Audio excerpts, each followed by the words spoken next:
इस लाइन ए सी पे हमें एक ऐसा पॉइंट बी तलाश करना है जिस पे ए बी और बी सी का जो तनासुब है वो 3/1 बने। गोया इस ए सी पे हमें कोई पॉइंट बी चाहिए जिससे ए बी बटा बी सी बने 3/1।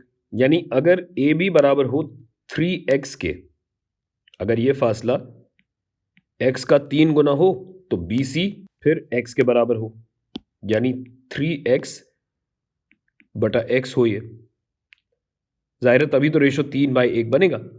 अब अगर आप गौर करें तो हम इस पूरे खत को दरअसल 1, 2, 3 और 4 टुकड़ों में तकसीम कर रहे हैं। गोया बी तूल और अर्ज दोनों में 1/4 के फासले पे होगा।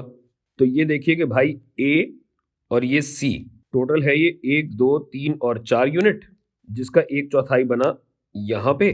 जबकि अर्ज में अगर देखें तो ये है 1, 2, 3, 4 और ये अगर आगे आप बढ़ते जाएंगे तो ये 16 पे जाके खत्म होता है।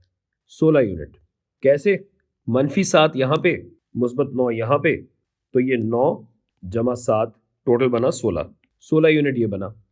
और 16 का 1/4 क्या होता है? 4 होता है। यानी यहां से 1, 2, 3 और 4 यूनिट ये होंगे। तो बी आपका पाया जाएगा इस पॉइंट पे, जिसके कोऑर्डिनेट बनते हैं -3, 2।